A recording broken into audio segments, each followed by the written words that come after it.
మేము 5 మంది, మా కుటుంబంలో మేము 5 మంది, 3 మగవాళ్ళు 2 ఆడవాళ్ళు.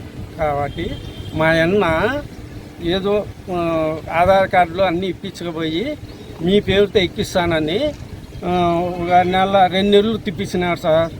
తిప్పించి ఎక్కిస్తానని ఆయన పేరుతో 1B వచ్చే తరగతి చేసి ఆయన పేరుతోనే మళ్ళా వచ్చి సుదర్శన్ రెడ్డి సర్పంచ్ ఆయన మా ఇద్దరు కలిసి కుమ్మక్కయ్యి మోసం చేసి మాకు ఇస్తామని వాళ్ళే ఇద్దరు కలిసి రాయించినారు సార్. మా అన్న మా చెల్లెలు మోసం చేసి ఇంకా మీతో అవసరమే లేదు, ఇంకా మీతో ఏం చేసుకుంటారో చేసుకోపో అని చెప్పని మమ్మల్ని మోసం చేసి వాళ్ళు రాపించుకున్నారు సార్. మా అన్నతో మా చెల్లెలతో మేము సంతకాలు చేయలేదు.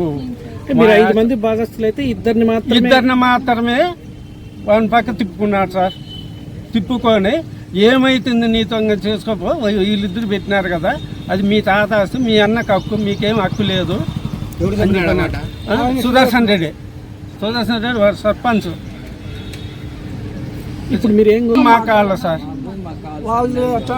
మాకు సెంటర్ అని మా బాగా మాకు రిజిస్ట్రేషన్ చేసుకున్నారు మీ భూమిని. రిజిస్ట్రేషన్ సుదర్శన్ భార్య పేరుతో రిజిస్ట్రేషన్ చేసి ఇచ్చినాడు. మీకు ఏమైనా డబ్బులు ఇచ్చినాడు? ఏం రూపాయి ఇవ్వలేదు సార్. ఎన్ని ఎకరాలు? 4 ఎకరాలు సార్.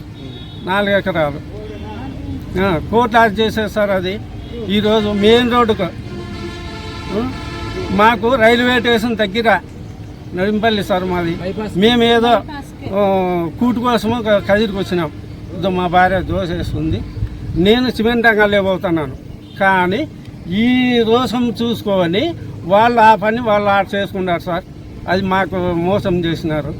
అద్దె చేస్తామని చేసినారు సార్. ఆధార్ కార్డులు ఇప్పించుకున్నాడు సార్. ఇప్పించుకొని మీకు చేస్తానని చెప్పి మోసం చేసి వానికి సుదర్శన్కి పెట్టేసినాడు సార్. సుదర్శన్ రెడ్డి ఫస్ట్ ఇంటికి పెట్టేసినాడు.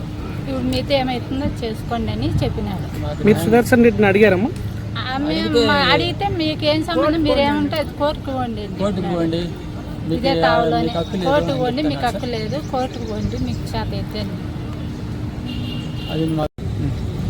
మాది సాంచన్ బయలు. ఆయన మా భార్య లక్ష్మీదేవి, మా బాబా శివారెడ్డి, రవీందర్ రెడ్డి, వీళ్ళందరికీ కలిసి హక్కు సార్. దాంట్లో 4 ఎకరాల భూమి మా అత్త తాత నాయన ఆస్తి. అది ఈ సుదర్శన్ రెడ్డి, ఈ శివారెడ్డి, ఈశ్వరెడ్డి వీళ్ళిద్దరు కలిసి ఈశ్వరెడ్డి పేరుతో ఎక్కించుకొని సుదర్శన్ రెడ్డి సర్పంచ్ సార్. ఆయన భార్య పేరుతో పెట్టుకున్నాడు సార్. అది అందరికీ న్యాయం జరగాలని మీకు చెప్పుకుంటున్నాం సార్ మేము.